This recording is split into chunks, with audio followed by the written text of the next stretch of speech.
Welcome, everybody, to SciFi Miami's New Horizons. New Horizons, which is a sci-fi club event. And today we've got a special treat for you. We will be having, for the first time, troves of iconic actor William Shatner's most personal memorabilia will be made available to the public on wax. And today we're going to have Evan Vandenberg from Wax. He's going to be sharing his experiences and behind the scenes info, all those juicy gems with us today. Allow me to bring on board Praveen Yalamanchi. Hey, Prav. Hey, so I had the YouTube stream on as well, so you guys might have heard the double thing. Hey guys, so yeah, welcome back to the latest and greatest Miami Sci-Fi International Film Festival non-film event, but it's still sci-fi related. We have an amazing group of panelists today. I'm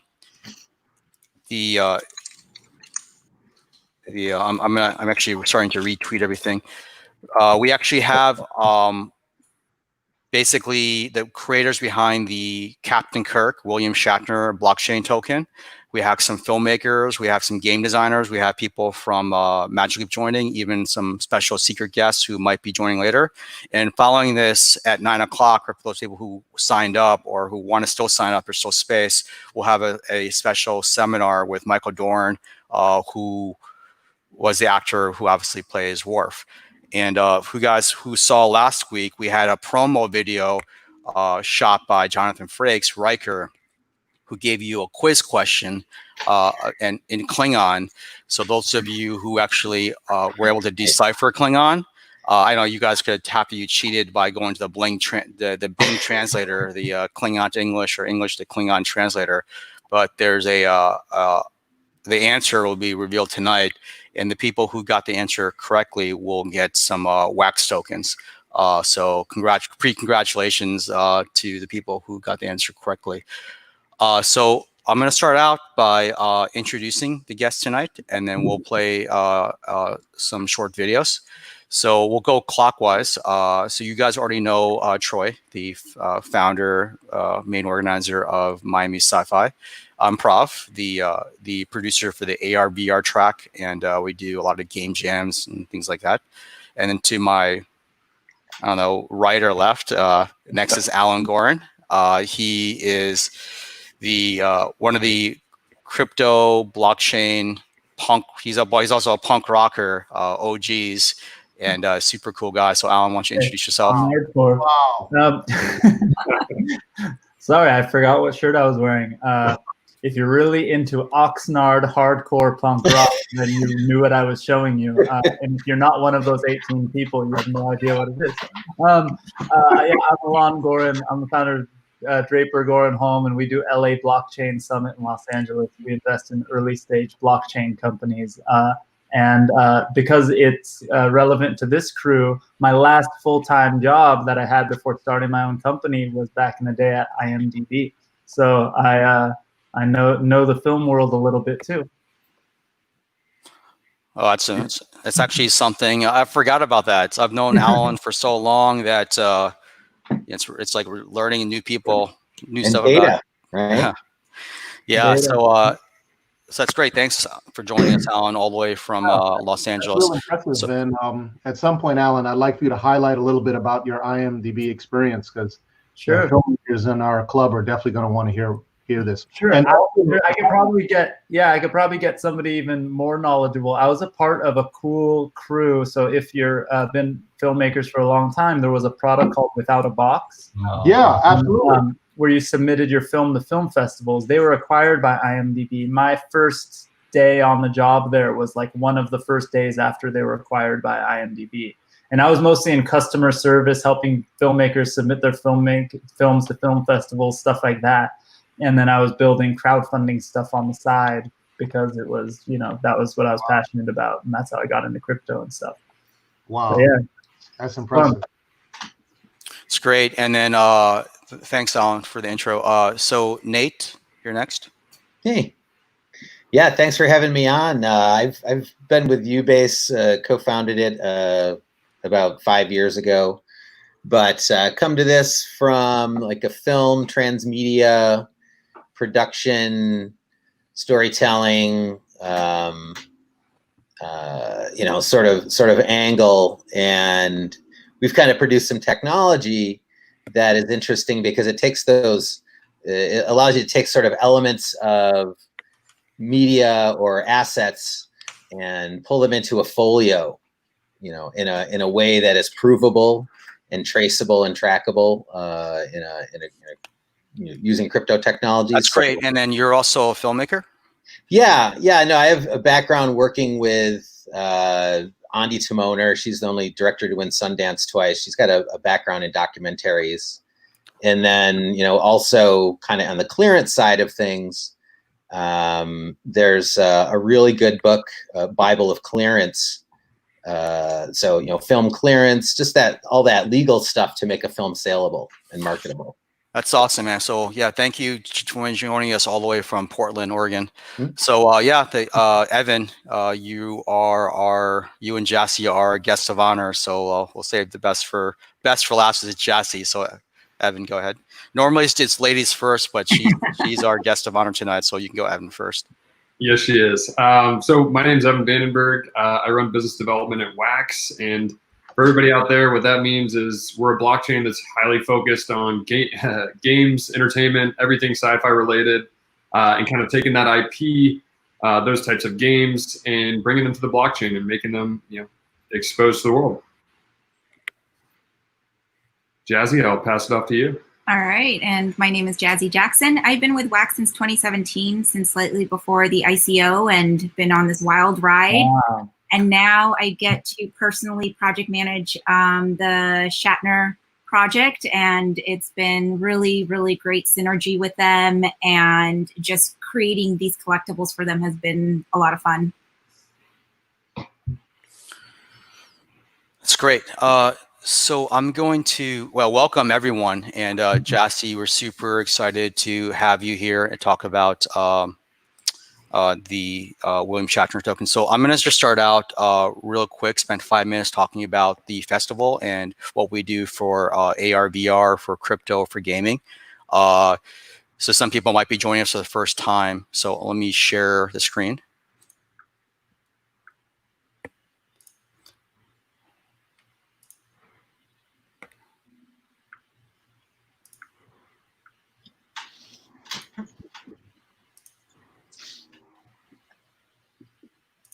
All right. So I think you have to switch it over, Troy.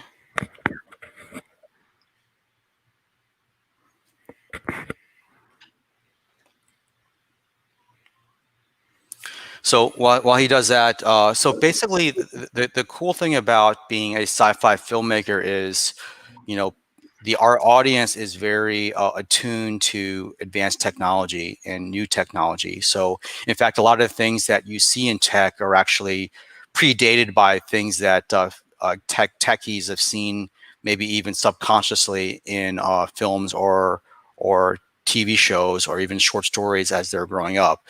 Like it's widely held belief that, for example, the iPad and cell phone are things that people have seen in Dick Tracy or Star Trek, right? Obviously the tricorder and things like that. So this is one of the things we do. We have the AR VR track at every sci-fi film festival, or at least the last 2 years. So we've had Bollywood. We've actually had it sponsored by Intel, AMD. We did the VR launch of the largest Bollywood movie in history, of all places, in Fort Lauderdale instead of Mumbai. Figure that. We'd had people from Microsoft, a lot of women in tech. James Potterley at that time was at Magic Leap. Now he's a head UI design person at Snapchat and AR. So yeah, we have a lot of people from Trauma Studio. So we do a lot of different things. Obviously, our film festival is just once a year, but throughout the year we do smaller like mini panels, mini festivals. So just a few weeks ago we had our game jam with Evan here. So let me show you a short clip of that. Here it is. Work is part of it is we want to go over the actual game jam. So there's been a lot of amazing game developers who are making blockchain games, VR games, just any sort of games. As long as there's a Star Wars theme to them, we allow them to compete. So we're going to highlight 2 of those. So yeah, I mean, just get on our newsletter list. So you'll get to learn some new technology with AR, VR, gaming, advanced technology. So, and we try to focus everything towards what's appropriate for a sci-fi filmmaker audience. That's basically who attends our events. So, for example, when we did the Afrofuturism track at the actual festival, we sponsored visas from a lot of filmmakers who've never been to the United States before. So for Afrofuturism, we've had a group of filmmakers from Africa who their first trip to the United States was to Miami for the Miami Sci-Fi Film Festival. They had an amazing time. So that's one of the things that we're known for amongst the filmmaker community, especially the sci-fi filmmaking community, is that we're great hosts and people have a great time. You'll definitely come see an alligator when we take you on an airboat ride. So yeah, definitely come down to Miami if you're a sci-fi filmmaker. And so that being said, let me hand it off to Evan and Jassy to start the presentation about the William Shatner concepts. Yeah, so I think, not to put you on the spot here, Jazzy, but I think the best way to kind of start this conversation, and we can expand on this and dive into other things, but I think just at a high level, let's kind of, give everybody a brief overview of like, what are we doing with William Shatner, right? What is the plan? What's the timelines, and kind of, what's that process been like for you and the rest of the team? Yeah, of course. So we looked at hundreds of pictures from his personal memorabilias and photos, and just working through it with his team and really kind of showcasing his work from the 1950s through today. And we selected about 50 really great memorabilias out of his personal album to really showcase where has his career gone. What's really cool about this set is there's going to be 5 different rarities. So for example, people will come to the site, they'll buy a pack of either 5 or 20 plus cards, and they'll be able to open it. And when they open it, they'll be able to get different types of the same picture. So whether it's a base card or something that's a little bit more animated, there will also be about 50 golden tickets. And with this golden ticket, if you get this golden card, you'll be able to actually redeem it for an actual autograph picture of Mr. Shatner. And then there's one really cool surprise. In every single pack, people will be able to have a card of an action figure, which will essentially enter them into a drawing at the end of the sale, where one lucky winner will be able to take home a signed, autographed action figure of Captain Kirk. Yeah. So, I'll leave the door open to any questions. It looks like 2 guys are ready to ask. No, yeah, my initial thought, I was stoked just to hear it, because I actually just showed my my kids Willy Wonka for the first time over quarantine. So the golden ticket sounds epic. This is like the Star Trek aficionados, version of Willy Wonka. I love the golden ticket idea. That's great. Troy probably has a lot more to say about it, because obviously big fan. You're muted. Troy's on mute.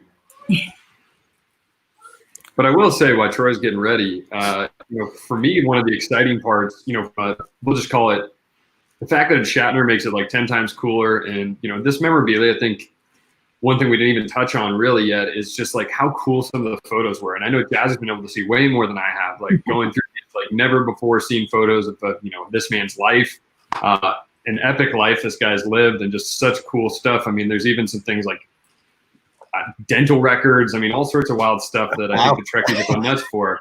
But for me personally, like one of the big things is, yeah.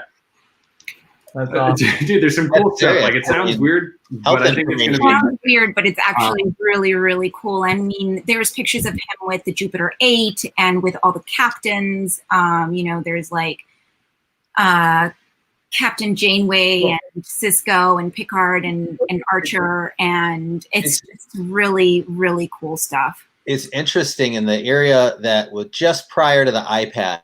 I was a CTO of a company called Enhanced Books.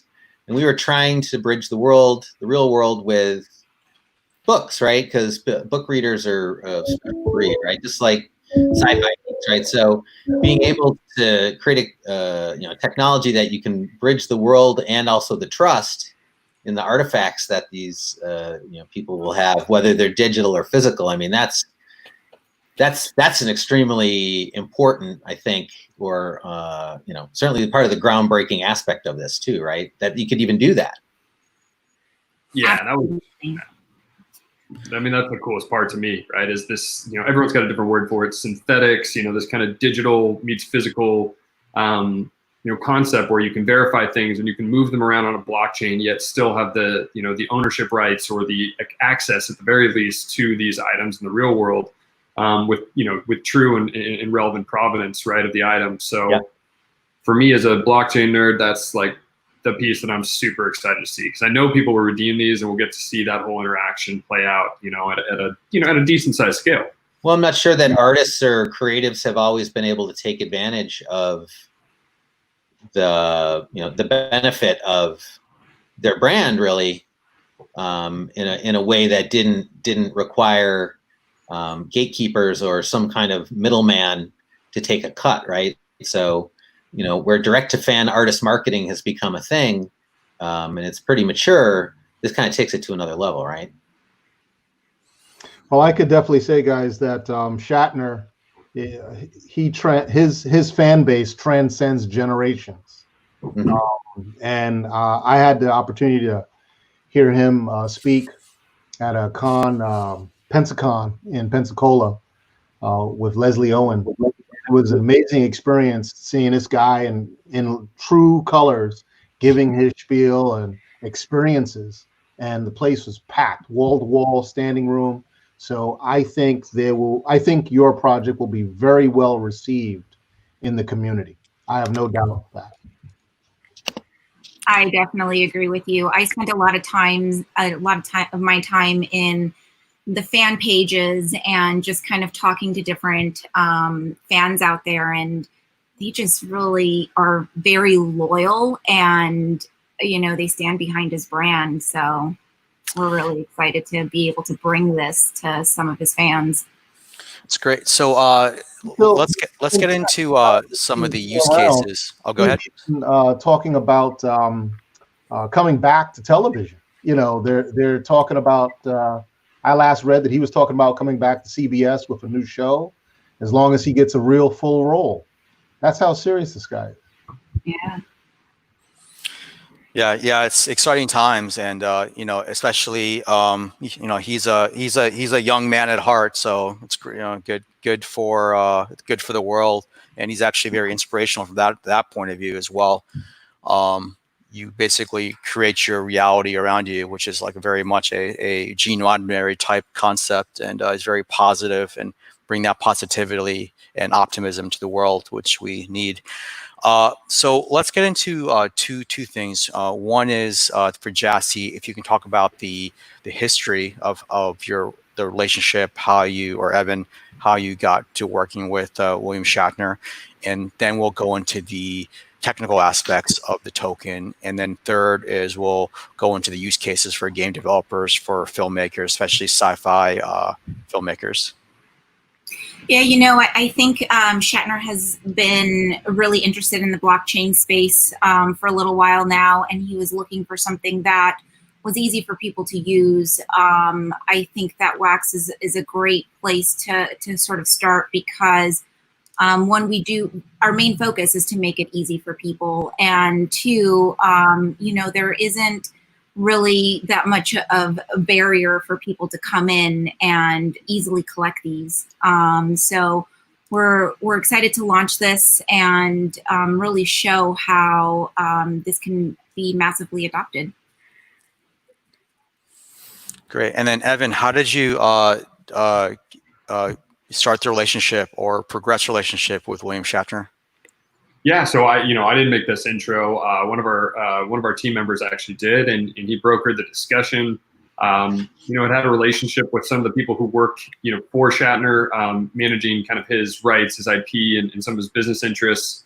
And it really progressed quickly. And it was really cool to see William not just join by giving us, doing this IP deal, but he's actually joining our board, our advisory council. Mm-hmm. And so, from a selfish perspective, I'm just very excited to actually get to meet him in person and get his thoughts on things and have his incredible marketing engine right behind the project.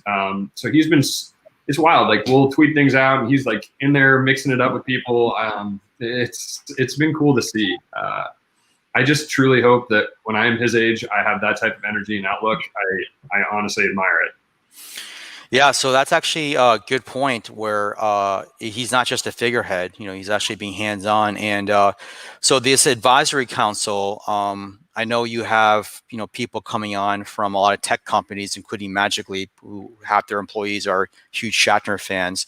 So I guess they'll be interacting on the council as well. So what is the advisory council, and how does that relate to basically what we're all interested in? Yeah, so the short of the advisory council is, I think, it would be a completely misguided effort, and I see it all the time in blockchain, to focus entirely on yourselves, right? And to think, hey, I'm building the greatest product in the world. And what we notice, what we believe is we need some of these mainstream players, like the Magic Leaps, the guys with great IP, like the Tops, the Disneys, the Marvels of the world, right? We need to understand what works for them and also what works for the distribution platforms, right? I think a lot of times blockchain companies, blockchain projects operate in a silo, and they say, it's they're so true to one particular avenue and one way of thinking that they're not willing to kind of get people to the table. And so what the advisory council is being used for is to get really bright minds who care about blockchain, that want to see it affect the roadmap of, not just this. Yeah, I think in a way that makes sense. Is that cutting out? Yeah, that's fine. Yeah. So you're talking about governance, basically, right? that is definitely one of the areas where I think people change themselves in terms of thinking about, how's this ecosystem going to work? Yeah, right. We need the support of these platforms, right? Everybody's using a Mac or an Apple or an Android or whatever it may be. And if we want to get into the app stores or the Play Store, there's got to be ways to find a happy medium. And we found, I think, an incredible group from kind of all walks of life: Google, Microsoft, Marvel. What else have we announced so far, Jazz? I'm going to get myself in trouble here. William Shatner. Say that again? So those are all the ones that we've announced so far. So let's talk about one of them. Right now, Magic Leap, you just announced that just a few days ago, and since we're the world's only Magic Leap user group, it's obviously we'll talk about that. So one of the concepts that Magic Leap has for their blockchain is called let me get the right word. It's live stream, basically. Right there, I'm highlighting that live stream. So this seems to be very apt for that concept. And, Magic Leap Livestream is similar to Facebook, has the same concept, and everyone who's into immersive technology has that. So what Livestream means in the concept of this technology is basically recording your life and having control of it with your own life on blockchain rather than giving up control to a third party. So, some of our friends actually from the Miami blockchain community have built this for Magic Leap. It never actually got released for various reasons, but the concept is sound. So it's interesting that you kind of have tokenized not just like a random headshot of William Shatner and call it a token like a very light baseball card, but you're actually taking like parts of his life, like from 1930s, from his, I think I saw in one article, even you saw his old dental x-rays.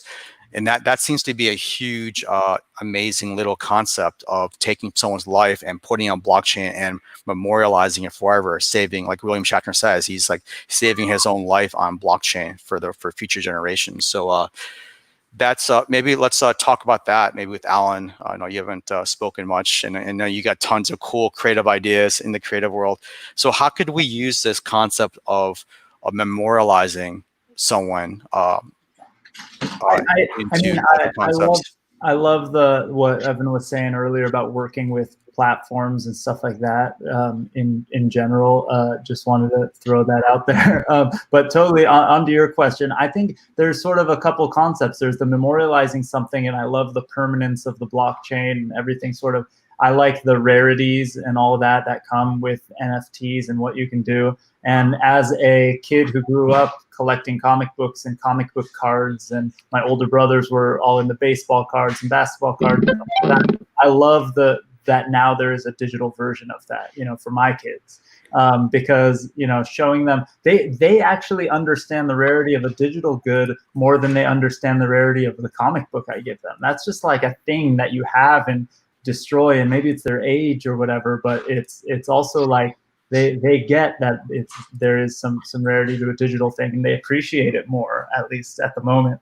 And I love that. I mean, I'm a huge fan of this kind of stuff for all sorts of reasons. But yeah, I think it's great. I think that things need to be, well, in the internet age, I think the average person, we're all in this world and we're talking about the blockchain and the verifiability of it. But I think people starting to believe that everything they put on Facebook and everything they put on the internet will live on forever, right? And it will, but this is live on forever in a much more verified and legitimate way, where I think, the use cases will be way more beyond, like, joking about wearing the punk rock shirt and being a punker and all that stuff. But I'm like very excited for the day when there is audio versions of NFTs and stuff like that. I have to inject a question, Alan. And for many of our fans, our people out here, many don't understand the concept of a blockchain. I've been very fortunate to go to the Ganunga Gap and see the hundreds of thousands of machines running and being cooled by the bitter cold air. But most folks have no idea what really a blockchain is. So if you guys, perhaps yourself, can. So let's bring in Maria. She just joined. She's the COO of the Miami Blockchain Center, and they do a lot of education to the general public about these concepts. So Maria, why don't you unmute yourself? Hi everyone. Hey. Yeah. Hey, so thank you for your question, Troy. I'm guessing that what you're referring to is a mining facility that you were in. Was that the case? I'm guessing you're nodding. Yes. Okay. Yeah, awesome. yeah, I was in a very, very large mining facility in Iceland. Awesome. That's great. Yeah. So for a blockchain, in the most simplistic terms, it's a database. It's a database that's distributed and it's maintained by different people. And the miners, the ones that are running this facility that you attended in Iceland, are the ones that are contributing to the maintenance of the network. So there's different ways for a blockchain to be maintained. And one of them is through proof of work, in which they would use a mining facility like that. There's other methods that a blockchain is maintained, like proof of stake, for example. But that doesn't require people to have a facility dedicated for the purpose of maintaining the blockchain. I just want to say thank you for taking that question. You did a far better job of answering that than I would have. I know would have. My pleasure. I mean, I work at the Blockchain Center in Miami, and my role is to teach people about blockchain and the benefits of using blockchain and how it can be applied in different ways. And really, like, people overcomplicate things a lot. So there's a lot of resources available for people to understand and for even children to get it, because it really is not like the technology. It's not as complicated as people make it sound. It's just how we're applying it now and the different methods that we're using, the different minds that we're bringing together to contribute to the evolution of the technology is really what's revolutionary. Yeah, for sure. Any other questions, Troy? Oh, well, I was going to say if you could perhaps, give us a couple more examples of blockchain and some of its uses, some just one or two other examples of that relate to the everyday person. Absolutely. So I think the one that's most commonly known is cryptocurrencies. Cryptocurrencies sits on a blockchain. So it's one of the applications in the blockchain. And I think that's the one that's most commonly used by people. That's become more mainstream now. But there's different enterprise efforts that have used blockchain in the capacity of supporting supply chain, for example. Yeah, other than cryptocurrency. Yes. So for the purpose of maintaining the details of a supply chain, who has touched every aspect. Like if you work in a organic manufacturer and you want to make sure that every single person that touches the product is producing it in the organic way that you're asking for it, that would keep record of that in a method that is not manipulated by external parties because of the difficulty of manipulating the blockchain. In art, it has been used for the purpose of maintaining provenance, to make sure that the art that people are purchasing is actually legitimate, the art that was produced by the artist. Let me think of another one. So as far as filmmaking is concerned, it would fall into the category of digital rights. Right. Yeah, I've met a lot of companies who are trying to build the blockchain digital rights management system, not just from the sort of timestamp. So you guys know that a lot of screenwriters come up with an idea, write a first version of the script, instantly create an LLC for it, or try to get it trademarked. So from that day and onward, how to track the rights when an investor comes in, when a producer comes in, when they sell the rights to somebody to do something, so that it's tracked and traced and transparent, so that when, for example, there needs to be a distribution for profits or something like that, it could be split evenly and done right. So there's great. So, or even sold at all, or even getting into the film supply chain at all. Yeah, Nate. So let me just cut you off real quick. We'll jump back to this. I know Alvin has to leave earlier today. He's got another appointment. So let's talk about a little bit more about the Shatner, and then when Evan has to leave, we'll jump back into the rights and other filmmaking things. We want to make sure we get the pick apart Evan as much as we can before he's got to leave. So Evan, Jassy, so I'm gonna play some of our Troy, if you can share my screen, I'm gonna play some of our past AR VR workshops for SciFi Film Festival for filmmakers. We did a lot of 3D scanning, but then the thing is, like, we never try to be like overtly pushing crypto or blockchain to people, but maybe we can explain to filmmakers how this can be used to tokenize their concepts, and basically for something like the William Shatner project as well, how this could be related to that. So this is our teaser for one of our AR VR tracks for the festival right here. And then right after this video, we'll play the Jonathan Frakes Riker thing for people who forgot what the quiz was and they still want to answer it and win some wax tokens. We'll play that right after this video. So this is like 3D scanning of myself. So obviously you can 3D scan your characters, your actors, or William Shatner himself.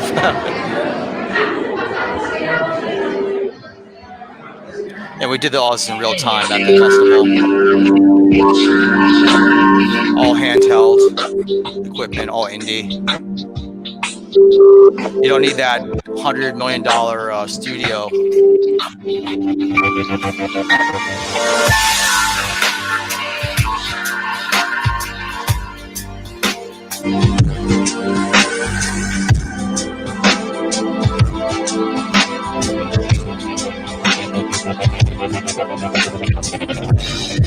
Try to think that love's not around. Still, it's uncomfortably near. My old heart ain't gaining no ground because my angel eyes ain't here.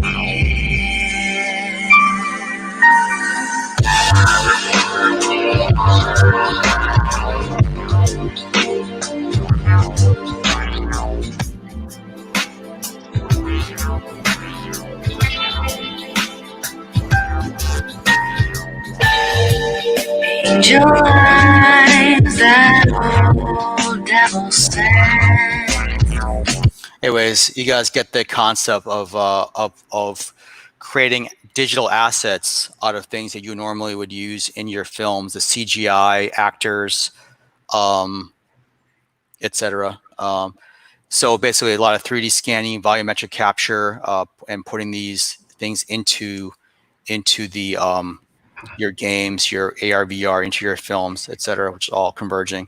So Jassy, maybe you can comment about that, about how we could use a William Shatner token, maybe our version of it, or remixing it for games, for AR, VR, for films, as if someone chose to purchase a blockchain William Shatner token with Wax. Yeah, I mean, there is sort of a 3D kind of effect that we put on the website. The cards are actually the collectibles, even though they're not a scan of his, right? We make it so that they're able to flip them over as well. And in the back, Mr. Shatner actually sat down. Once we picked out all of the pictures, he actually sat down and wrote what was going to go in the back of the card. So people will be able to see what his sentiment is, what his, Shatner musings is what I call it, are. And I think that the concept of VR, I mean, we own a VR ourselves, and it's just really incredible how real it feels, and to be able to see your collectibles in a 3D kind of world is really incredible. Well, is owning the rights to your geometry the same as owning the rights to your likeness? That's a great question. Yes, that's what I mean. Let's translate into this ownership of your likeness and your, obviously his copy and his writing and words. Yeah.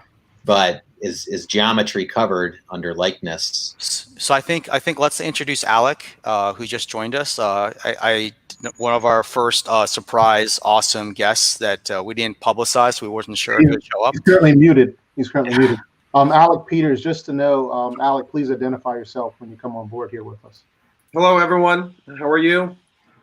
Okay. Hello. Just for heads up, I probably sound like a frog because I literally am suffering from COVID-19. I am 5. So the worst is past, I think. Knock wood. So I just got tested today, but it takes 5 to 7 days to find out if and I'm like, look, I don't need the test. I'm telling you, things are rough. So I probably sound awful, and my apologies. You do not. You sound clear. You're upright. So Alec is I think currently the world's top indie Star Trek producer and director. So really super. So that's actually, Alec, why don't you listen to the Jonathan Frakes Riker? So we have this is the prize tonight. So Troy, if you could switch back and Alec can comment. Alec, why don't you do the real-time Klingon translation for us? Is there?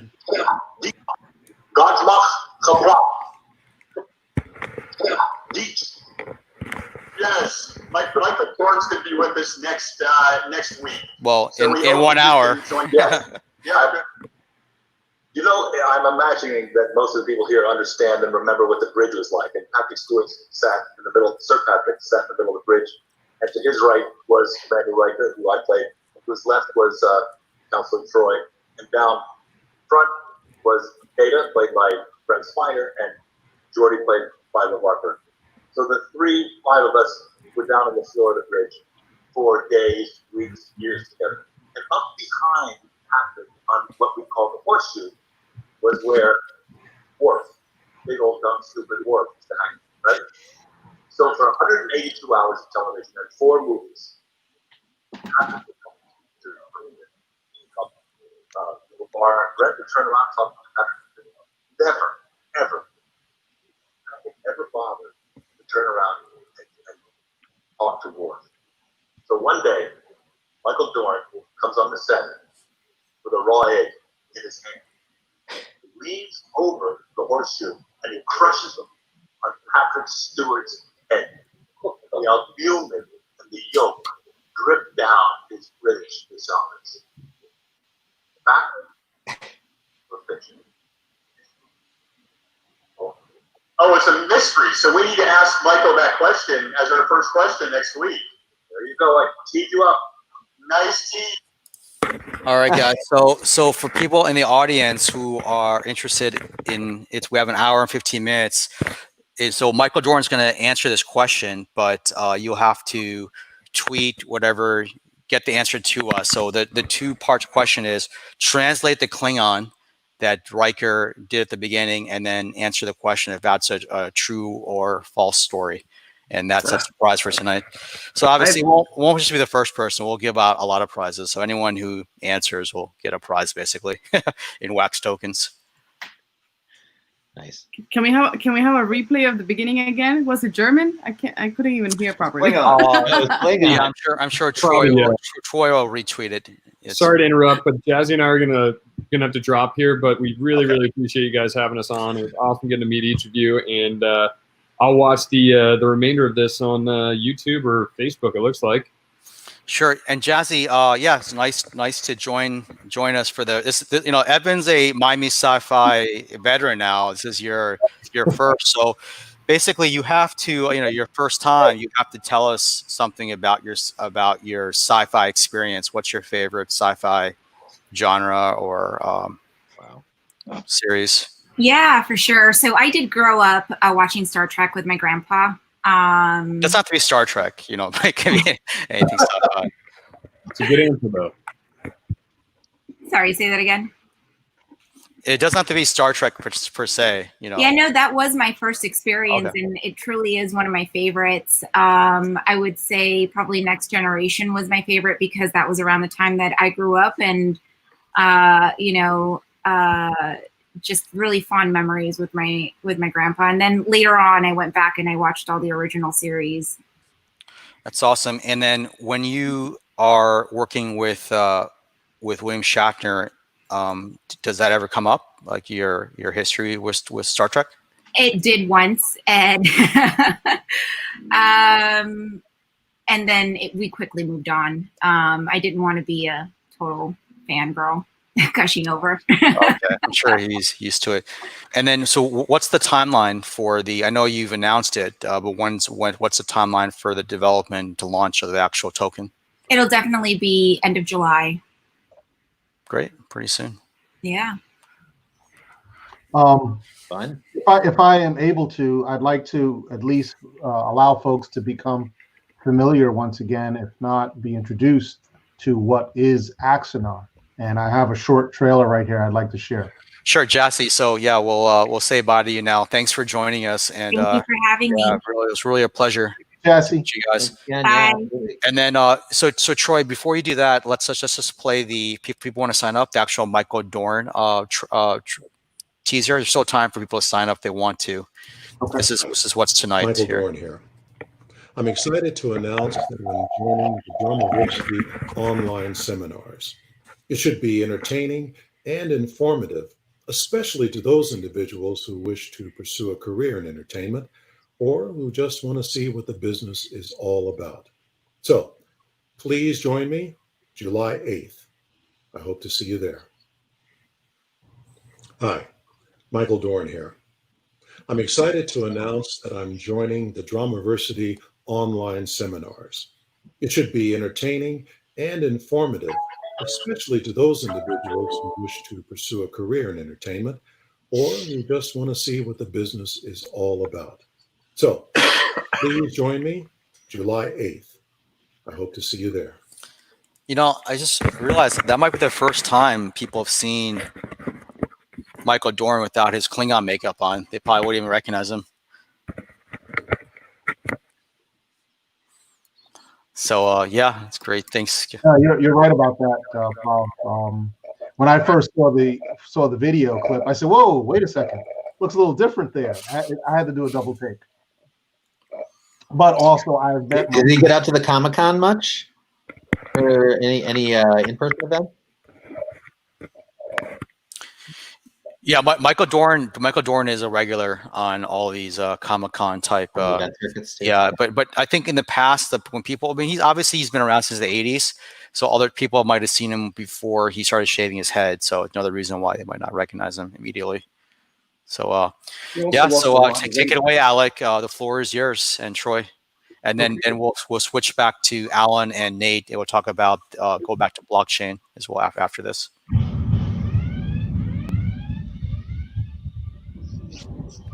Sometimes you look outside and you see a storm coming.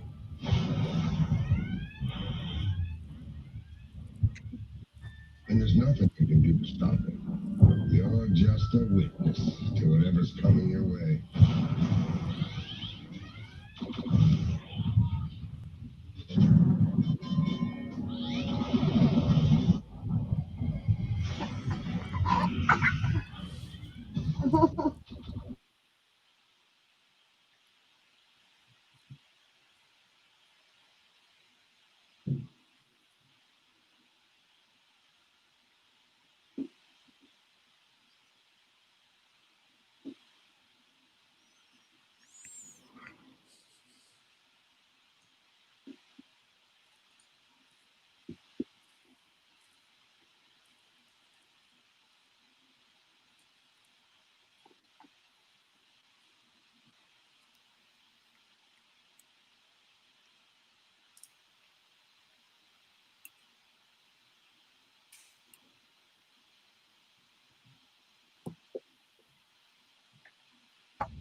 Nice. Was it just me? Did we lose the sound there, or was that just me?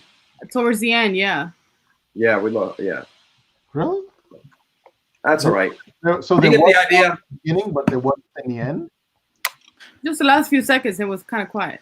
You know what? Yeah. You know, I think it's a StreamYard thing, Troy. You have to like increase your own personal volume all the way to the max if you're sharing audio like that. That's why you notice when I do that, I took my headphones off my ears so I don't blow out my own eardrums.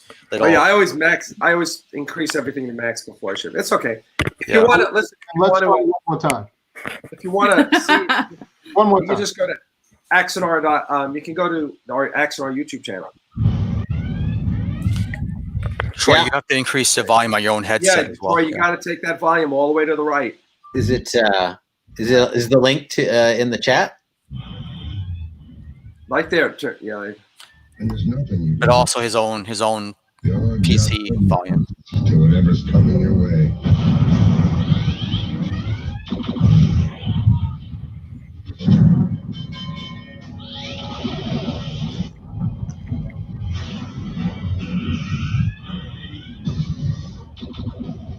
But it's never the heart of the storm that matters. It's the heart of the people inside the storm.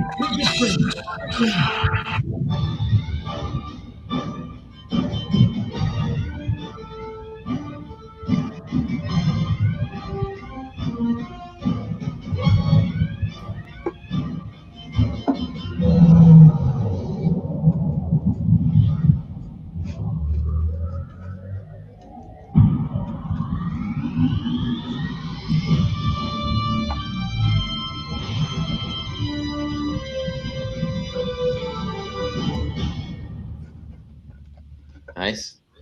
Was that better? Yeah. Much better. Yeah. Actually, I kind of like the scene the second time around. I saw a lot more detail than the first time. So that's our first trailer for that stuff the next out. 2 episodes. Situates it.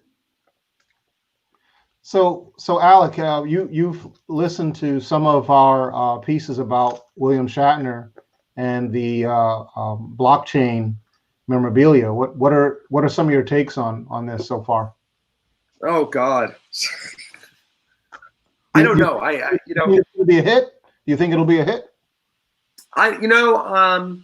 There's been flirtations with digital collectibles for 15 years. I mean, I remember Topps Trading Cards doing it back in the early aughts. It's never caught on. I think the only way something like that catches on is like in a game environment, right? Like I play World of Warships, for example, and I've collected X number of ships. It's only good for the game. Other than that, it's in the universe of the game, it means something. I think collectibles, and I don't know, so I'm no expert. I'm just saying for me personally, right? For me personally, collectibles, they need to be both tangible and they need to be personal. For example, I've got Eagle Moss. I've got what do I have? I have 7 Eagle Moss ships here. If everyone knows, Eagle Moss makes the Star Trek diecast models ships. And they've been doing it for years, and they've got 150 different ships. I mean, they're literally producing the garbage scows now from Star Trek because they've run out of all the other ships. I mean, it's crazy. Literally, this is the garbage ship from this Voyager episode. But I've got 7 of them here, and they're all 7 of them that, for some reason, I personally like. That from an episode I like, a ship that I liked, Deep Space Nine. I've got K7. They're all for some reason. So the only thing I know, having been in the movie memorabilia business, and that business is kind of how I reference it. It's why do people collect movie memorabilia? Well, they want to be close to something that was very personal to them. And so I think the gimmick aspect, I call it a gimmick aspect. The gimmick aspect is a blockchain or whatever the latest, name is less important than does the collectible resonate with the collector. So Alec, since you mentioned Topps, Troy, if you can share my screen. It's funny you mentioned that. Just a month and a half ago, the same people who were just on the screen, Evan and us, we just launched the Topps crypto blockchain, exactly like what you just mentioned, except instead of just having a collectible that's digital, this is also on blockchain. And some of the things that Jassy mentioned about some animation, unwrapping the cards, things like that, things they're still working on for William Shatner. Obviously, they already finished and launched with Topps. So the Topps collectibles, they started out with the Garbage Pail Kids. I'm sure they'll do more in the future. But it's pretty cool. Basically, they have all the best little 80s Garbage Pail Kids, and they're slightly animated. Front and back, different series, and they actually sold out within 28 hours. Wow! And then there's a huge resale value now. Garbage Pail Kids is like really iconic collectible. Yeah.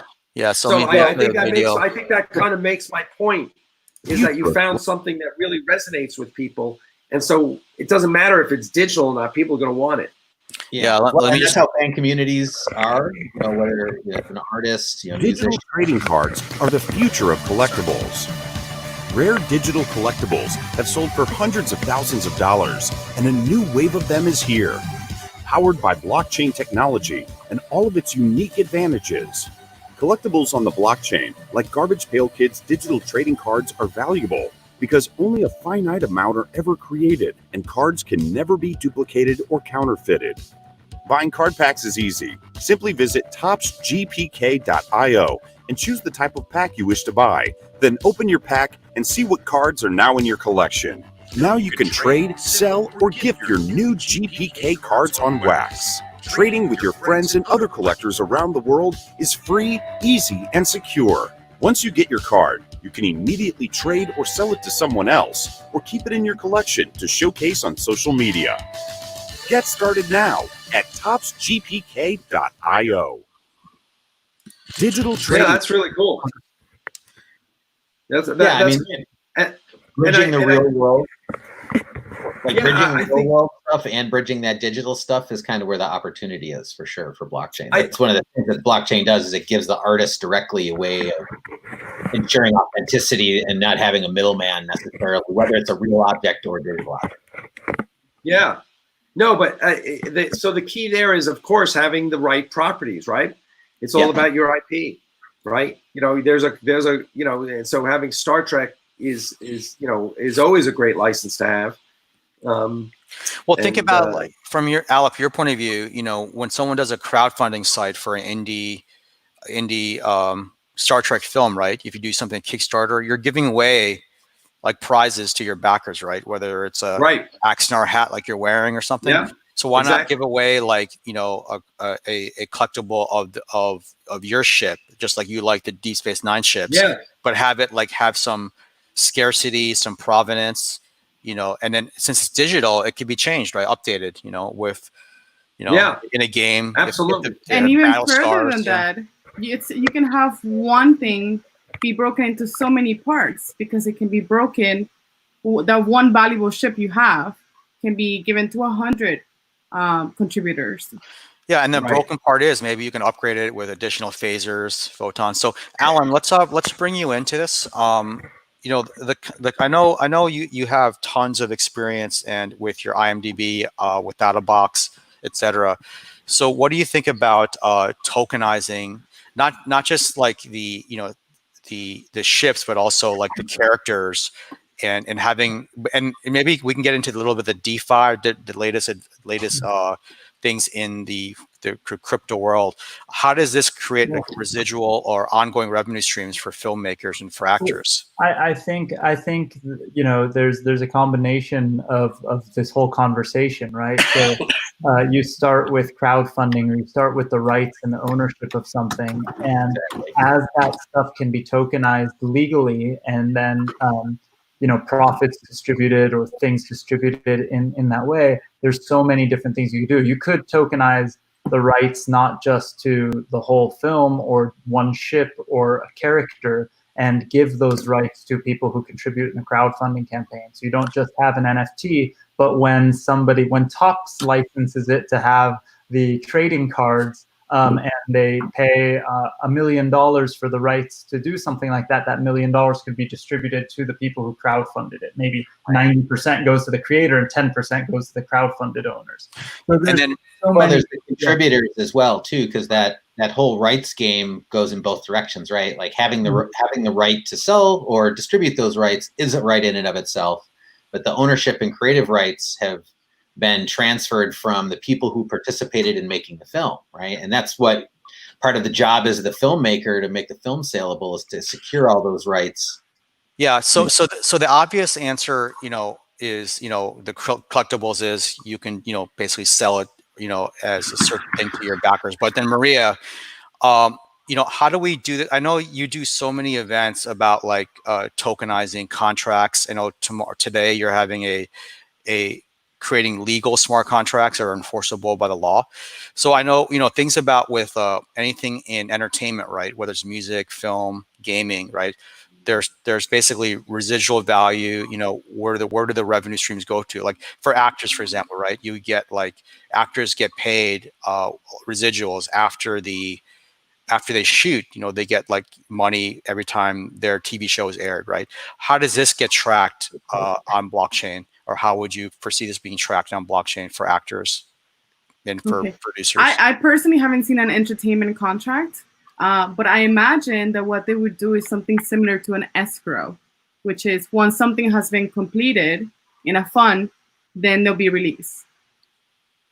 and there will be no third party involved. Once something is defined in the contract to be executed, and those things have been met, then it's released and the payment is given to whoever is involved in that contract. Yeah. So yeah, that's a good point. Yeah, Alan, like I know, yeah, you have tons of experience in this. Like, yeah, I think that's key what Maria said, right? Where you're basically making transparent. The thing about Hollywood is, like we all know, like you can say something, but then actors still don't get paid. It's a way for people to not get paid in Hollywood. Yeah, it's a term called monkey points in contracts. There's creative accounting where actors or producers or the crew will feel like they're getting some piece of the action, but through creative accounting, they don't actually get anything because the studio runs at a loss, But to analogate it to the DeFi space, like you were saying, DeFi stands for decentralized finance. And it's an amazing space, and there's all these products being built. And what Maria just mentioned with escrow type contracts and these triggers with cutting out the middleman, these products all exist right now. But the reason why they're not being used by very many people, or only sort of the nerds like us in the space who are participating, is because the product isn't really there for the mainstream yet. And they haven't, not just in terms of getting comfortable with it, but in actually interacting with it. So the DeFi space is really interesting way to show an analogy. There are products out there. Somebody mentioned this in the live comments. They mentioned DMM or DMG. So DMM is one of our portfolio companies that earns people 6.25% interest on their money, right? Through real world assets, the same exact assets that banks don't give their actual consumers access to. And the reason for that is because banks are so expensive and add so much fat to their products that the banks can give you 0.05% interest at the moment, or the highest consumer bank in the country gives you about 1% interest right now. So Alex, for example, but what I was going to say really quickly is just these DeFi products exist, but to get into them and to participate with them, you still have to have a MetaMask wallet or know how to buy crypto, which means 99% of every person we went to high school with, our parents, our sisters and brothers, won't know how to participate. But there are people now building layers on top of that to make it better for the consumers, where they're willing to sort of unbundle the bank and take, okay, consumer product to earn a consumer savings account. We'll forego the FDIC insurance on our money when there's insurance from a private company or a blockchain-enabled insurance company, because as long as we trust it, we trust it. Most people don't trust the government as much as they might trust a startup. And then two, the second I can deposit dollars and withdraw dollars and get a higher interest rate, people are going to move away from the Wells Fargos of the world to do their savings, right? So this is what's going to happen in the film world, in the rights world. People are going to forego expensive lawyers, contracts, and accounting firms that have to chase after their money to simple mechanisms where they can actually transparently see what has happened on this particular thing, especially with digital, right? Music is easier to see. Every single month, an artist can get a statement from iTunes or from Stitcher or from each one of those places and see exactly how many pennies they got for their plays on that system, right? And in the future, that can be digitally transferred to even a normal traditional bank account, and then whatever balance is in that account can be split up between all the rights owners based on how much they own without a human touching it, which means there's no money transfer licenses needed, no banking licenses needed or anything like that. And it could all be done with smart contracts. And when that product exists, you could crowdfund a new album if you're a band. You can keep 90% of the rights, but give 10% of it to the people who funded it and paid for it. And then every single time that thing is played anywhere, when the money goes into the bank account, which now happens digitally, even if you're not talking crypto, in dollars, it's happening digitally, and everybody can get their portion of it. And it might take you 10 years to get your money back, but you might happen to have a huge hit that's played in some movie, and all of a sudden, the backers make money. But it's a totally different concept and a totally different experience than what exists today. And business model. Hit it on the head, Alan. That was an excellent description of how blockchain works. Sure. So basically, how it could work. Yeah. So I'll ask. So Maria, we'll go to you next, but before I do that, I'll tee up Nate and Alec for their next question. So Maria, if you can explain what DeFi is in layman's terms, and then for Alec and Nate, so can you maybe you can think about what are the revenue streams that filmmakers and actors use now, and how can those be sold off, so to speak? Like, for example, tax credits in Louisiana, how they're already obviously being used by filmmakers. How can those be not just sold off to other filmmakers, but to the public? So basically getting better rates in the bank, or other people can give you, other investors, and not just for filmmakers, but actors too. Actors get residuals. Can actors pre-sell their residuals to get money now to pay for things? So those are the questions we'll ask you. But Maria, if you can explain DeFi. Okay. Well, from my perspective, I think DeFi is an opportunity for people to have more control over their money, and to get all kinds of parties involved that previously were not. So traditionally, when you think of a bank, you expect the bank to be functioning well, to have some governance protocols, to have reserves for all the lending that they do. These are all expectations that we hope to have from traditional banking systems, which in reality don't really exist. And in decentralized finance, there's a lot of transparency for you to be able to trust that funds exist. So for example, in a lending platform, unlike a bank, you can get lending for your crypto by giving a significant amount of collateral, and the collateral can be seen, and it's something that it's fully transparent. That does not happen in traditional finance. So decentralized finance allows people that don't have bank accounts, that may only have crypto, to be involved in this ecosystem and use those funds for whatever they need them. Yeah, pretty succinct. Thank you. So Alec and Nate, so what are the current revenue streams that people, filmmakers, actors, anyone involved in the ecosystem can do you think can be somehow split up and tokenized, whether it's being done now? What are your theories?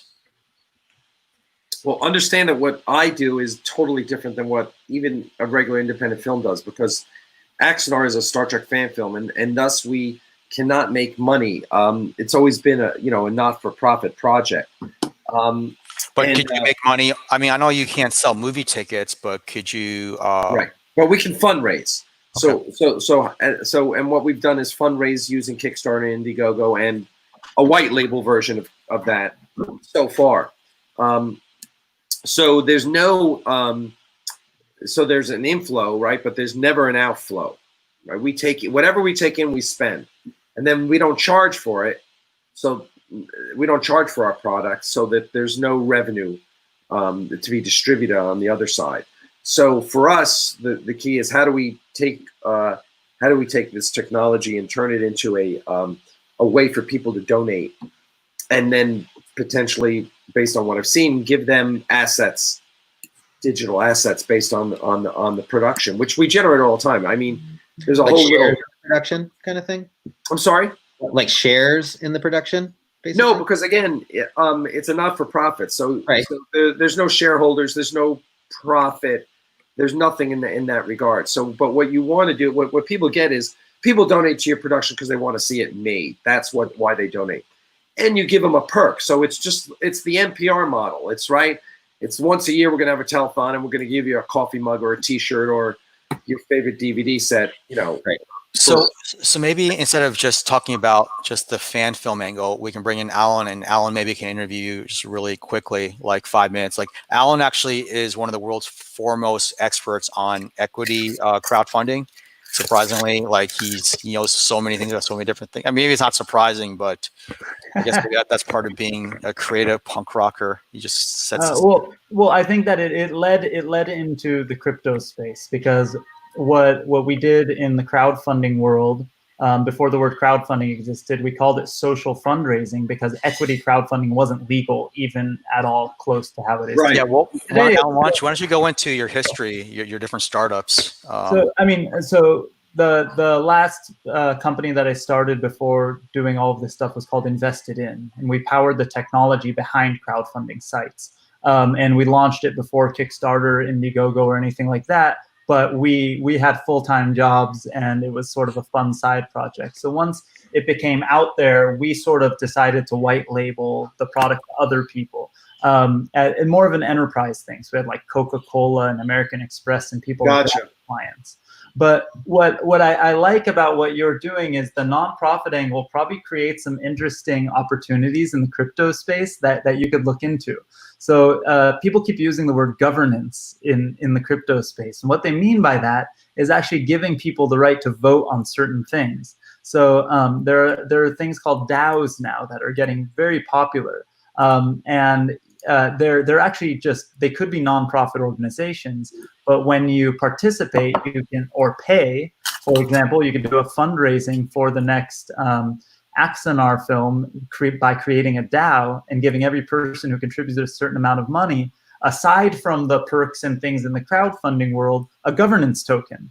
And for every dollar, maybe you get a governance token. And the more dollars you put in, or the more you participate, or maybe the longer you participate, so it's not tied to money. I don't necessarily love the idea of like, I'll put $1 so I could swing the vote in any direction I want. But that does help get the film created. And then maybe you have a series of votes on the direction of certain things in the film. Maybe you might want to have control over certain aspects, so it's not crowd controlled and turned into something that you don't want it to be. But maybe pick between these 3 new uniforms, pick between the way the ship looks. I don't know, that only the governance holders could participate in. And then what ends up happening with governance tokens, and I don't know if you want this to happen with yours, but what happens in the crypto world in these governance tokens in these organizations is then the governance tokens start to have a value. And then people will actually buy and sell them on decentralized exchanges, kind of like I would be careful. I would be extremely careful there for securities laws as an American doing an American film and having to be a nonprofit. Whoever owns the rights to Star Trek would probably not be happy with that. But for the voting part, if you say from the beginning this has no value, maybe you can create. There are utility token. Special contracts don't allow it to be transferred in that way. Maybe the one time you buy it goes to your wallet, and that wallet can vote, and that's all it can do.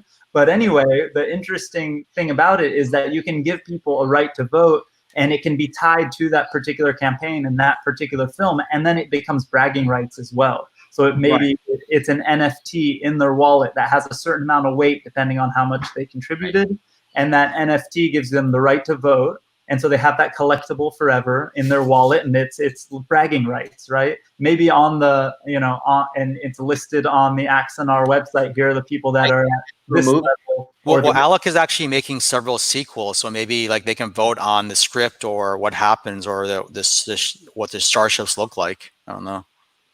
And I would look into. I don't know all the details between the different ones, but there are now a few companies who have. If not white labeled, they've created platforms to create these governance tokens and things like that. So it's not like you're going to build it from scratch or anything like that. You could input the list of addresses and give those people the amount of voting rights, and then you could do the votes on a platform that already exists. I think there's groups like DXDAO or things like that have created those things. It's just a fascinating new model, and for me, that can take crowdfunding to a whole different level, right? Yeah, Wax kind of does that with their worker funding system. So basically, they have a fund, and then basically the token holders vote on who gets funded, whether you have a cool game or, I guess, a film's possible, or just like technology. Yeah, basically the community votes on who gets funded for their proposals. Yeah, it's a pretty interesting concept. Yeah, there is a whole DAO model around funding and proposals and things like that. But I was more trying to think of the nonprofit route and things that we did back in the day that now could be amplified so much. Because when I'm talking about doing crowdfunding for indie films, it was in 2010, 2011, 2012. And back then it was like so novel and brand new. And people were happy to crowdfund between $5,000 and $10,000. Now, I think I looked up your Kickstarter campaign; it was much larger than that, and I would think that the consumers expect more, and there's more interesting things. But delivering digital goods could cost you a few pennies a person versus a T-shirt that might cost you $20 a person with shipping and everything you have to do.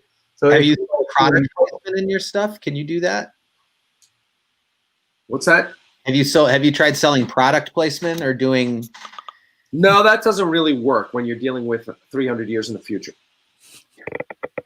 You also have to be. I mean, that also really crosses the commercialism. Right. No, I was wondering, but I mean, there are maybe other. Yeah, we were approached one time years ago.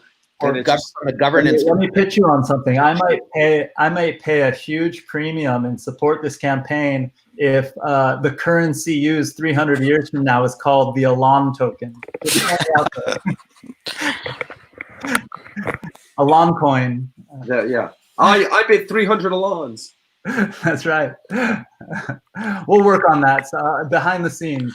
See, that's actually a good point, because a lot of people who support crowdfunding get credit, right? You get this amount, you get executive producer or whatever it is, or just a thank you at the very end. Right. What may be interesting is, the product placement isn't for a commercial product, but for the name of your newborn daughter, for example, is you name an alien off your new daughter. That'd be a cool little, and then just like people name stars after their dog, why can't you name a starship after your daughter? That'd be a great birthday present. I was thinking of it like crowdfund ringers, right? We've done some open source crowdfunds where it's open source eventually, right? So you get some people up front who want to invest in your project, and you say, wait, give it to us in the crowdfund so that we display an amount of acceleration in our crowdfund that then induces more people to join in, right? And I think it's a two-way street where, like a lot of these, even William Shatner, right? He does do like these Comic-Cons like you guys and Michael Dorn, but part of it is when you go there, they're there and they actually selling their autographs, or they'll take a selfie with you for pay, whatever it is. There's a price list, right? But there's also startups out there that will do it remotely, where William Shatner or other people will record your answering machine, your voicemail message, right? But I noticed the pricing, for example, like I think 50 Cent I was looking at, if he does, Ray Lewis, because we talked to Ray Lewis about some crypto projects. I noticed if Ray Lewis does your answering machine voicemail message, it's $300, right? But if you have anything that's commercially related to that, the minimum is $5,000. But from a point of view of an indie nonprofit filmmaker, right? If you can get into the nonprofit aspect, then you're only paying $300 for an appearance of someone that normally would charge $5,000 or who knows how much, right? Seems to be a pretty good angle there, and in verifying that it is never going to be commercialized because it is verified on blockchain, the contract. Very cool. Yeah. Pretty. I think there's new angles here that you can get to in the crowdfunding world that could be pretty fun. Yeah, new business models all around. Yeah. Hey guys, I mentioned this earlier. I have to hop for another meeting in a minute. Yeah, Alan, good seeing you. Yeah, thanks. And good luck with the film and with everything. Yeah, so this is your first, Alan. This is your first Miami Sci-Fi. You have to tell us your sci-fi history here. My sci-fi like Chassis did. So I will admittedly say that some of my best friends from childhood were obsessed with Star Trek, and I wasn't that much, but I know so much just from like being in close proximity with a lot of you guys. But what I will say is my favorite sci-fi stuff, and I've actually been sharing a lot of this lately, and now that my kids are getting old enough, it still goes way over their head, but I'm obsessed with Isaac Asimov short stories. And I always used to have a book of those short stories in the glove box of my car. So if I needed to do something and I'm sitting around like a jury duty or something like that, I love the old sort of negative utopia books and things like that. But my ADD would never allow me to sit down and get through a whole one. So I love those short Isaac Asimov stories where it's like 10, 15 pages long that are mind blowing. So that's awesome. So before you go, we have a secret little video to show you. So usually every time we do something like this, we always have a little surprise for one of our guests. So today is your surprise. So when I lived in LA, I used to have a huge man bun. I used to live in an ashram too, a yogi beard. So this is what I used to look like when Alan and I used to hang out in LA. So this is the Spock dance party hackathon we did in downtown LA. It's actually the same place where Magic Leap did their first developer conference a couple years ago. But we won the first HoloLens hackathon ever, and we did the Spock dance party. So I'm going to play this here. Probably one.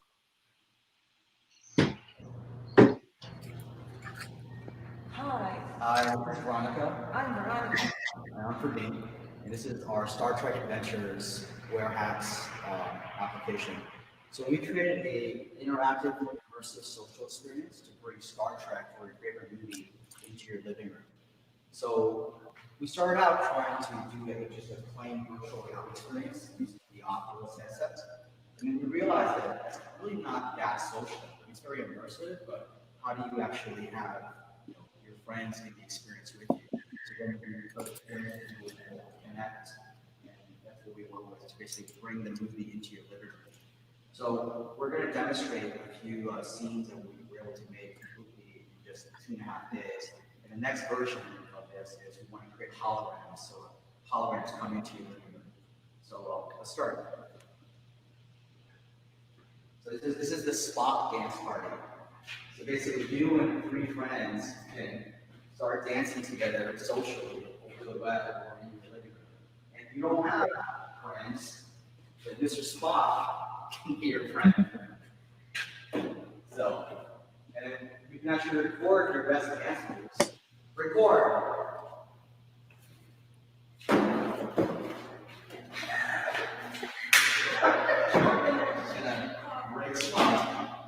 Stop. Play. That's playing back. You can see your break dancing.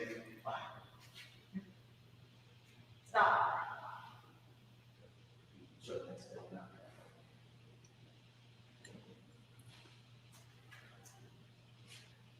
So then we created like a interactive space battle scene. So basically, you can control the Starship Enterprise using the Connect to bring the Enterprise into your living room. So we had time to basically create the flight controls. Next up, obviously, we could actually create like multiple spaceships.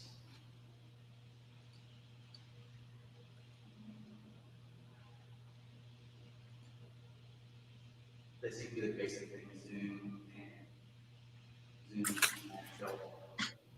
Move around.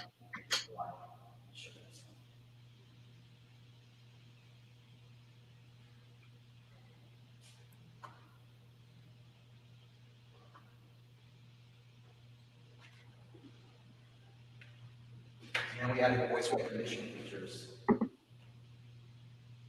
Go ahead. Go ahead. Perfect. Forward. Right. Jump. Stop.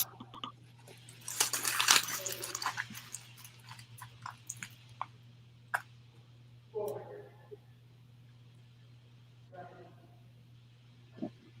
So that's our demo. It's a totally interactive immersive experience using voice recognition, motion tracking.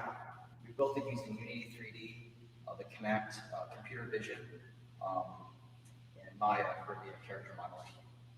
So, thanks for stopping by. That was awesome. Super cool. And how long ago was that? You're muted, Beth.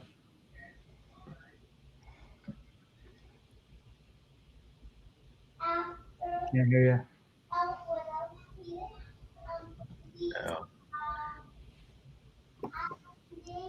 you. You lost your audio. Yeah, we lost you. Mic connection. It sounds like while he's working on that, Alan, I'm going to send you an email, man. I'd love to continue discussions and maybe get another interview out of you. Sounds good. I'm always down to do this kind of stuff, and I think that the intersection of where crowdfunding is going and where crypto sort of took off is a great intersection that where there's some real mainstream use and opportunities for people to do cool stuff. And my passions in this space sort of stemmed out of the crowdfunding ability to level the playing field and give everyone a chance to participate. And so I love this stuff. Happy to be a part of it anytime. Prav, it was great to see you, man. can't wait for this stuff to be over so you can come back and visit out here, or I can come out there. So, and Maria, great to see you. Great to meet you. So nice to meet you, Alex and Troy. You know, are you on Twitter, Alan? Yes, Alon Gorin on Twitter. Sure. Put it in the chat. Yeah, just put it in our private chat. Right and I'll see you guys. I'll see you guys all soon. All right. Thanks. Bye, guys.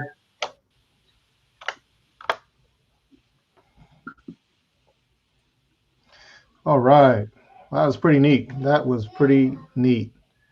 So Prav is still trying to get his connect. We still can't hear you, buddy. You might want to come out and come back.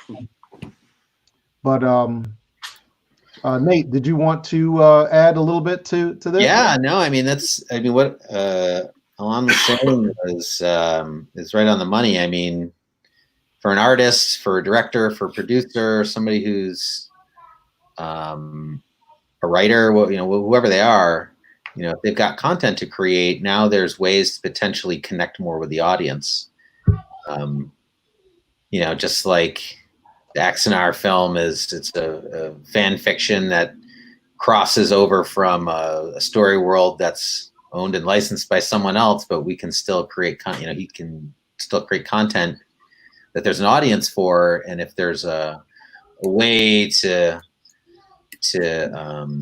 support a community of people, right? And that's what I was going to say earlier. It's like, there might be other business structures to even think about in that model where, you have a collective ownership of a membership organization that's doing a thing versus, because I'm sure you have to have your production insured and there's some risk, right, in building the sets and, all that sort of stuff. So it's not like it's free for everyone. Art isn't always free, right? If you're a sculptor and you're building a big, huge bronze sculpture, if it falls on it's someone's fault, but so there's risk all around that people don't even realize that artists deal with, and licensing that they have to deal with. So any way that they can come up with new types of things that they can sell directly to fans, it's great because fans actually spend more money when it's direct versus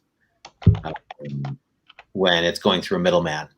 Right? When they go to make a purchase of something that they are a fan of, they're more likely to spend, more if it's coming directly from the artist or from the producer than if it's coming through, the production company or the distribution. Yeah. So they'll often work in their distribution contracts, right? If I've got some game or a film or something like that that I'm trying to sell into distribution, I might ask for a carve out so that I can do direct to fan marketing, right? Because if I don't know what I'm doing and my lawyer's not covering my butt, they're just going to sell all my rights to whoever's going to buy them. And if I'm not experienced in understanding the nuances of, distribution rights, and it's also very jurisdictional as well, which is another thing that gets interesting with blockchain because, there's a problem with trying to tie digital, smart contracts with legal contracts, right? Because it's difficult, like in an Ethereum blockchain, if it's that contract's running somewhere, it might not be running inside the jurisdiction of where the laws that you hope to enforce are. So it really doesn't matter. So it really plays the game of international law among everything else. We haven't even broached on or touched on that. And if you're trying to create work that is saleable, then that is an issue for sure. Yeah, I think Maria, you highlighted something before regarding supply chain. Yeah, it's also a supply chain. That they're all kind of. It's like logistics law, and the brokers and the agents that play in the transportation of assets. I advise a lot like fall into that kind of model. Exactly. Yeah, it's definitely a challenge. I mean, back in 2017, when the regulations really started shifting and evolving, people started to realize how complicated international law got. And like during the time, ICOs were the thing, and people had to, mid-ICOs, stop selling the coins, issuing the tokens, because they knew the evolution of the regulatory requirements worldwide were not going to be the same.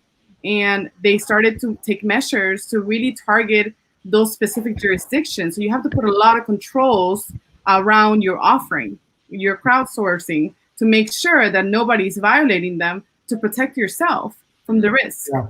So we're also looking at a combination of logistics and entertainment law put together. Yeah, well, and those jurisdictions are oftentimes competing for business effectively. It's kind of like Delaware corporation business versus Nevada corporation business. Mm-hmm. So the same thing applies with blockchain laws, and it's at state level as well. You see some states in the United States, but it's now every jurisdiction can get into the game, right? Because think about identity as well. Identity is another aspect of all of this, right? Mm-hmm. I have to establish identities and give identities permission to access digital assets or real world assets, right? I could give access to a yacht based on.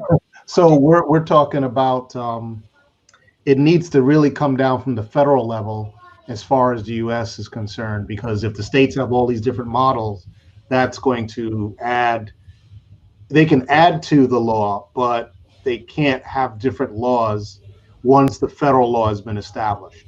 So if you get a strong federal law that allows for these types of assets to be managed in blockchain environment, it'll cover the U.S. as a whole. Sort of. I mean, there's already like the IRS designations, right? And as Maria pointed out before, the a utility token versus something that's an asset or an instrument, a financial instrument representative. Can you guys hear me? No? Yes, we can finally hear you again. Yeah, I had to restart my computer. That's the only thing.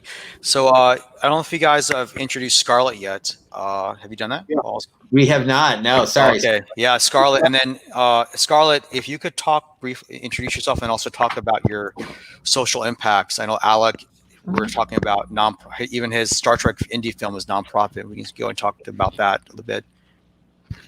Yeah, absolutely. Thank you so much, Prov, for the kind introduction.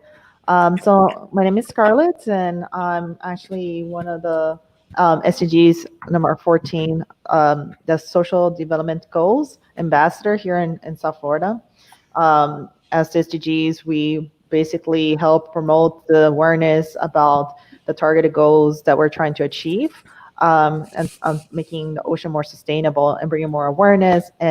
But my use case is I use SDGs within corporate social responsibility to get enterprises to help out and really accelerate the growth and innovation as well. So basically, I help bring to light not only the awareness, but the tools you need to scale up the solutions to all of these global problems.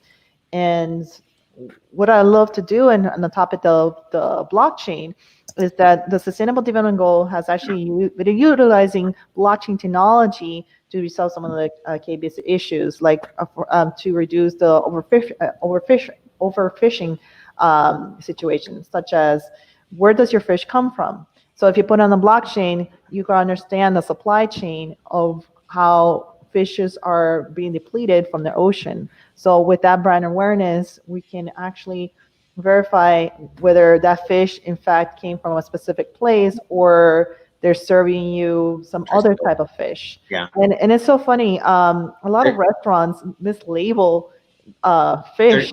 33% of fish is counterfeit.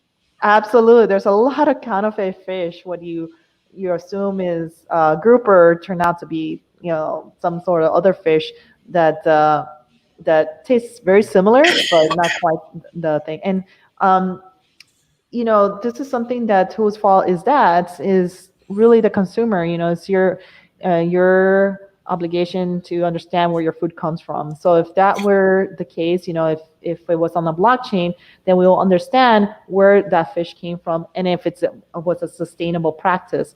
Because that's one of the biggest issues that we're trying to resolve: how to make fisheries sustainable. And I often talk about the blue economy.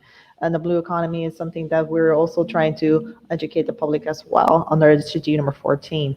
So there's definitely a lot of overlap. But I definitely focus more on the technology aspects of the SDGs 14, as well as do SDG number 17, which is the partnerships. That's awesome. Yeah, I actually work with a firm up here that sells or has an instrument that is essentially clean water rights offsets. So I'm sure that people are buying your credits. Nate, you say up. There's no up in space, Nate. Up in space? Yeah, you said up here, right? Here. I'm sorry, here in Portland, up here. Yeah, well, sometimes I'm here in outer space. But here in Oregon, we have an entity that actually sells an instrument that's a water offset that companies like Coca-Cola will buy, right? But that's what you've got, right? Is an instrument that companies are buying to achieve some sort of like a lead status, right? Or some kind of corporate responsibility status that they're being accredited for, right? And your credits are accredited somehow, either by you have a process, right, that you probably present. So you want people to be able to buy an instrument, whether it's a piece of paper, all right, or a contract, or a digital instrument that proves that they've purchased this asset, because now they're going to assert that on their taxes or on some kind of report, right, where they're being audited, and maybe they're getting a tax break or a local tax break or some financial incentive to be adhering to that, right? I mean, basically that's absolutely. We found that incentivizing the problem has worked best. We speak often tokenization for social impact. That's one approach, but there's actually many approaches. But tokenization with incentives seems to be really great. An example is using IoT devices for recycling. So companies want to know what the consumers are recycling and what's not being recycled. Right. And they get rewarded either a tokenization that they can use for, like, let's say movie theaters or bus transportation, or something that offsets their to help support their initiatives. So that's what's so interesting about a lot of this new technology that they're being offered. Well, and that's where I was interested, because it dovetails into this other thing in the state of Oregon and in other states. I've heard it mentioned. There's film credits, right? There's film credits programs, and I happen to work with the film office here in Oregon. We got carbon credits up there as well, right? If you can combine the two, combine your carbon credits up there with your film credits.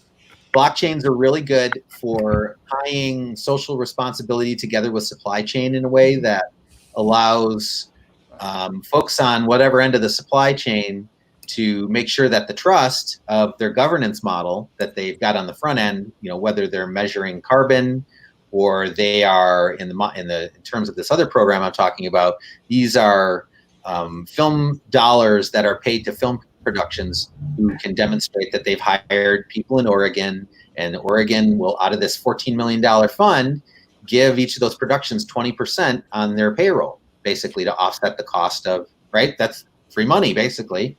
If they can prove it, right, well, that's auditable. But then the state is also selling a tax credit to a wealthy Oregonian who's getting 110% on their dollar as an incentive, right? They're going to spend $900 and get $1,000 worth of tax credit. So that's also another instrument that is part of this whole chain of custody and this whole program that needs to be audited by the state and regulators, and the money needs to flow. But there's an expense to doing all that by hand. And the more that you can automate a process like this, where you've got a commodity, whether it's a film or whether it's apples, that you can attach some credential to that proves, Jeff Bezos is going to buy 5 tons of mangoes that were sustainably grown, and now he can sell them at Whole Foods for an extra 50 cents and say that the money's going to go towards restoring water marshes in XYZ, and they can prove the whole thing. Yeah, so that's really interesting, Nate. So let's bring Alec back into this. Alec, so maybe you can go into your history of Star Trek, why you made a fan film, and the psychographic of Trekkies. It seems to be very apt, right? Where Trekkies are very forward-thinking, very conscious of social impact. So it seems to be like a lot of these things, to bring it back from, high level to more a little bit practical. Like, would someone who's crowdfunding your fan film, right? Would that be the psychographic someone like Scarlett would be also interested in, as far as a lead generation engine? Someone, your crowdfunders would also be interested in her projects as well for social impact. Oh God, that's way deeper a question than I ever pondered. Maybe. Well, I mean, think about it, right? Think about Star Trek. What Star Trek's been known for is everything that they've done. They were the first, right? A lot of anything in social change. Yeah. Sometimes they were the first on TV to do it. They're groundbreaking, and it seems to be. And you have to still cater to your audience. There's the audience that is into your film or funds your film, also into social impact. Is that something that a nonprofit also would be interested in your audience and being involved with your projects? Yeah, I that is a great question, and one that I literally don't ponder. I think we've pondered it only recently in the last couple months. It's really started to come to the front, because I think there's a lot of us in Star Trek that are pounding our heads against the table to some Star Trek fans that we have, and we're saying, who are Star Trek fans who are oblivious to what's going on in this country, and we're saying, are you not freaking getting it that this is what Star Trek is all about? It's like, if you are not woke, you are not clued in to the message of Star Trek for the last fucking 54 years. It was Gene Roddenberry created a Star Trek where it had nothing to do with capitalism. It had nothing to do with conservative ideals. It was all about a socialized society where we all worried about bettering ourselves, not accumulating wealth. So you said they're not into this? Like, for example, no, I think there's a small percentage of Star Trek fans, and I generally find Star Trek fans are more liberal, more progressive than not. I think, but that. I mean, do you ever get questions? There's nonetheless a group that you're just like, and they all tend to be Klingons. Yes. So what do you think about what happened recently with all the different protests and thing happening in the streets of America, where maybe let's go into like a little bit Deep Space Nine, right? Did Deep Space Nine actually, there's a lot of things trending on Trek Twitter about how basically, Deep Space Nine predicted almost everything that's happening now, but in the 1990s. There you go. Yeah, well, Oh, I want that. It's all here. It's all here. Written by George Gonzalez, political science professor at University of Miami. Oh, He wow. talks about the Bell, which is what Gene Roddenberry wrote about, the Bell Uprising, which was detailed a bit in one of DS9 episodes. 2 episodes. It was a 2-parter. Yeah, go ahead, Alec. You say it. You tell it. Yeah, I forget the names of the episode, but yeah, that's a very famous 2-part episode. Deep Space Nine definitely took the whole equality and racism and all of that thing and basically slapped you upside the head with it, because you had a black captain, and so it was the perfect opportunity within. There were some just great episodes like, Far Beyond the Stars, of course, is the most famous Star Trek episode that dealt with racism, and written by Mark Zicree. But there's Bada Bing, Bada Boom, which was where Cisco confronts, why should I go back to the 60s? They were all racist back there, and they deal with it. So I'm always amazed when Star Trek fans, when you have to slap them upside the head with the white privilege stick. And it's like, you really don't get it, do you? That this is all, that it's not subtle anymore. It's not like back in the 60s where, hey, don't you recognize I'm black on the right, he's black on the left. Where they had to kind of code all the lessons, all the morals there. Nowadays, Star Trek is like, ever since Deep Space Nine is like, hey, racism is bad, deal with it, folks. And so it always amazes me when Star Trek fans don't deal with it. It's like, why am I having this argument with a Star Trek fan? And I'm an old white guy. Yeah, Deep Troy, Space can you share my screen again? Let me Yeah, it's the Deep Space Nine episode called Past Tense that you're talking about, Alec. And I'll share, Maria, I will share the link for Thank you. the book for you. Yeah, I'm gonna have to get that. Is that book available on Amazon? Yes, it is. And you could probably you could probably get it signed. Oh. Oh you, yeah. You know George? He's a huge fan. He comes to the festival. He did an amazing job, an amazing lecture about his text in the previous festival. That was a few months ago. Oh, I need to get him on our show. Yeah, I think you would definitely like him. Yeah, so so this is we'll put this in the comments of all of our feeds, but yeah, it's basically a very trending topic in Trek Twitter, as we call it, is the Bell riots. Basically, this is one of the time travel episodes, which is Star Trek is famous for, but the Commander Sisko goes back in time to the 2009, whatever it is. It was like a little bit around now.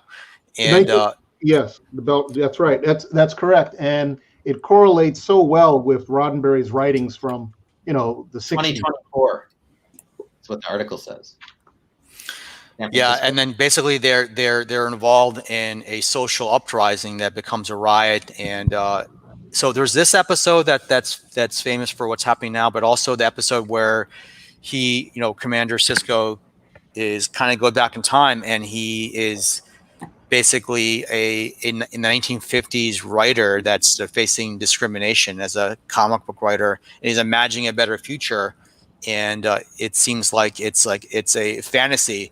He can't imagine in the 1950s how there could be equality in this world.